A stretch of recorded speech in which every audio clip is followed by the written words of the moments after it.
Hi, this is Cheryl Johnson, and this is Assessments and Evaluations for Deaf and Hard of Hearing Children, Part 2, and we're now going to be addressing Module 2, which focuses on evaluation and assessment terminology. There are 7 modules in this whole series, but this module is going to be a little bit longer, so bear with me. There's a lot of terminology that we want to address as we move through this. First of all, evaluation. An evaluation is defined in the Individuals with Disabilities Education Act, the law that guides the work that we do. Laws are passed by Congress, and then regulations are developed by the appropriate agency. So if it's an education law, general education would go to the Department of Ed. If it's special education, it goes to the Office of Special Education Programs that is in the Department of Ed. And in that whole process, there's proposed regulations that are published, and those proposed regulations go out for review that allow parents, professionals, advocacy groups to have input on the final definitions. So it's a nice process that does allow additional input. So these definitions that we're talking about, again, are from the regulations, and they're from the Part B section of the regulations, which deal with children ages 3 to 21. So evaluation are the procedures that determine the disability as well as the special education and related services that the child needs. The initial evaluation, which would occur when you transition from the early intervention system in your individual family service plan, occurs within 60 days of parents signing consent. Sometimes that evaluation may complement an evaluation that came from the Part C system. Other times, a whole new evaluation will be administered. Regardless, we want to make sure that all evaluations are conducted by qualified personnel, and we want to make sure that they are sufficiently comprehensive to identify all the special education needs that our children have, whether or not they're commonly linked to the disability category that they're in. The initial evaluation has to include a variety of assessment tools and strategies. So that starts with functional, developmental, and academic information that includes information about how the children are doing in their classroom, as well as standardized assessment and information from the parents that could come in the form of checklists or surveys. Or there could be some actual assessments that the parents would provide information about. The results then determine eligibility and the content of the IEP in order to enable children to participate in their general education program.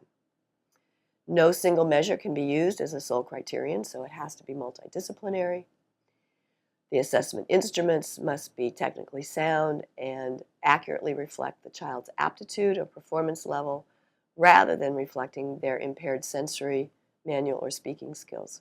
So for instance, for a child who is deaf or hard of hearing, we don't want the assessment to, or all aspects of the assessment, to necessarily impact the implications of that hearing loss. Sometimes we want to get to the aptitude that they have, irregardless of what challenges present from having those other issues. So the tests that are given have to be administered in the child's native language or communication mode. Exceptions might be if you're specifically testing the speech of a child, then obviously you want to be able to see how they pronounce certain words to look for problems that will need to be worked on, even though perhaps a child's native language is American Sign Language. Furthermore, some children use more than one language, so we may need to deliver tests in American Sign Language as well as tests in listening and spoken language. So the multidisciplinary evaluation, as I said, includes functional, developmental, and academic information, so that's information about the child. In addition, we need to know information about the learning environment that the child is in. So our professionals have to go in and assess the classroom management, classroom acoustics, and visual access to determine whether or not that classroom environment is going to be supportive of that child's learning.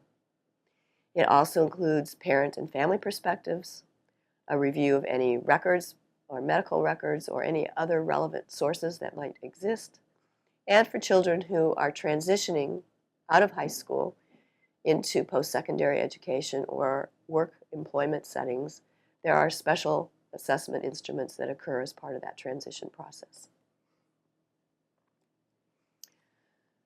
So in the multidisciplinary evaluation, again, there's a number of areas that are considered. Reading and writing are core academic areas and skills that our children need to have in English. Language and communication may be in English or American Sign Language or some other language if they're Spanish or a different language as their primary language. We will also want to know how they access communication. We want to look at other academic content such as science, social studies, other academic programs that the children are involved in, because the reading and writing skills that they have will have an influence on their performance in those areas. Other includes psychological assessments, health assessments, physical abilities, and adaptive behavior. They may not all be given for every child, but if there's any concern at all, it's helpful in this multidisciplinary process to have a nice full picture of the whole child. I believe that we should look at the social emotional performance status of every child, so I've left that one separately, and there are tools that we have available to us to do that. Lastly, we have special content. These are areas that are unique to a child who is deaf and hard of hearing. That content includes audiology. We want children to know how to talk about their audiogram, what their hearing loss means. We want them to know what their rights are as an individual who's deaf or hard of hearing and be able to explain that to others. The audiology piece also includes their hearing aids or their personal technology that they're using. The career education deals with what our plans are for students or their plans as they move out of the education system, how they explore different options, and how they talk about the accommodations that might be needed as a result of their hearing or communication problems. Deaf culture, I think, is important for every child, whether they consider themselves part of the deaf culture or not.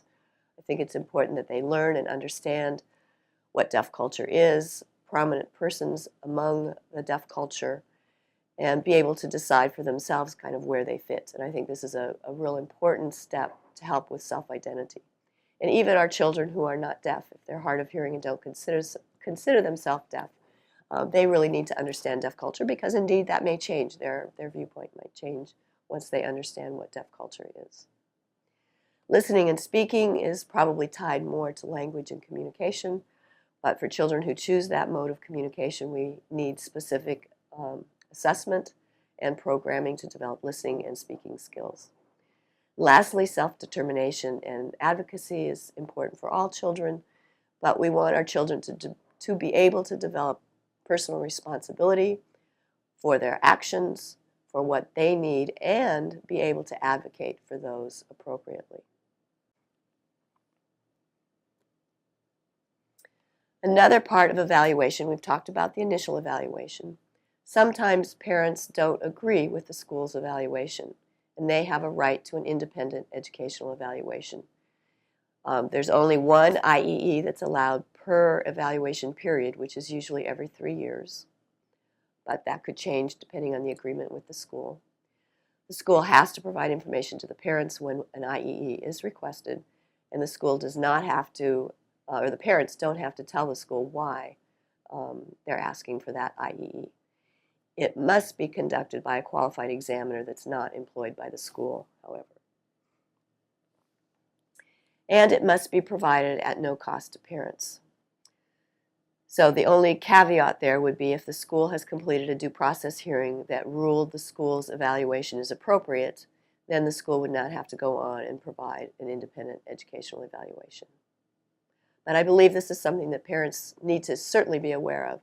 And every now and then it's important for parents to take advantage of this, particularly if they're not comfortable with the evaluation results that the school has provided.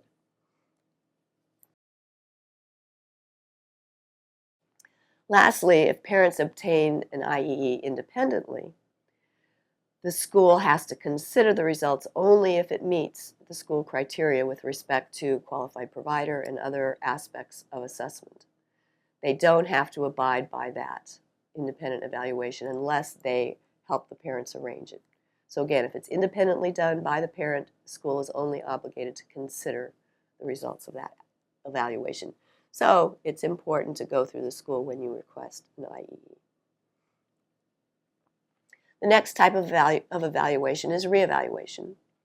So anytime the school feels like the performance or education or the related services of that child warrant, they can request a reevaluation. If the parents or the teacher requests a reevaluation, it can be done. It cannot generally occur more than once a year unless the parent or school agrees that it needs to be done more frequently, or that there has been some incident that has changed how that child's performing that would lead to the need to do another evaluation. The reevaluation should occur every 3 years unless the parents and the school agree that there's no new information that's going to come from a reevaluation and it's not necessary. I don't think this happens very frequently because I think parents and schools feel like a reevaluation every 3 years is reasonable. And then again, it must conform to all of the evaluation requirements that are laid out in IDE about appropriate assessments, appropriate person doing the assessment and able to interpret, and so forth. Okay, we're going to switch gears now and talk about some specific terminology that relates to assessment. First is the bell curve, and the bell curve is just an illustration of normal distribution. So if your child's classroom is giving a test and your child's classroom has a mix of all typical peers and kids with disabilities, you're going to see that the results of that test fall out on this bell curve. Some children are going to do better than the average performance, and some will do more poorly. The median is the middle score.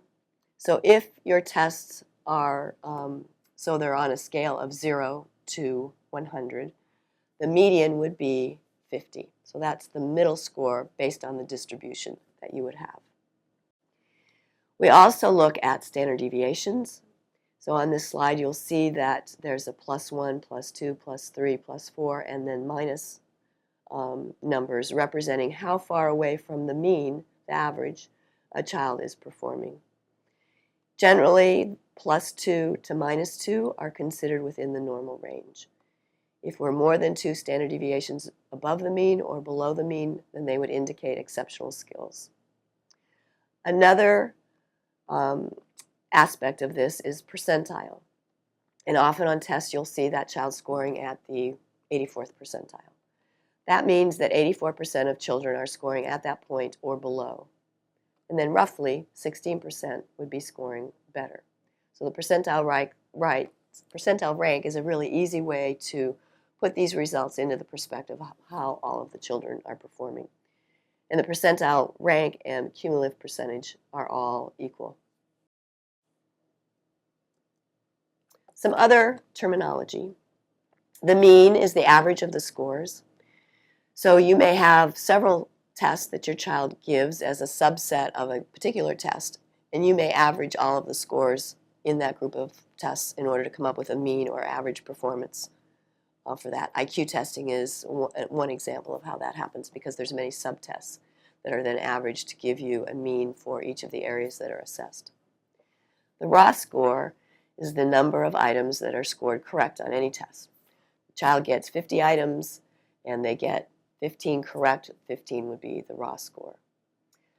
The standard score is a statistical procedure that changes the raw score to a standard score that allows for the child to be compared with other students and with performance on other tests.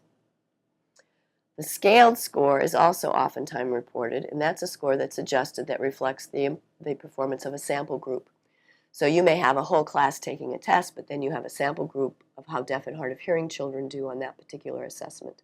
And if we adjust that score, then we have a scaled score because it's just addressing that particular sample group. The composite score would be the average score from combining all of the subtest scores. And then the confidence interval is a reliability measure that conveys how precise this measurement is.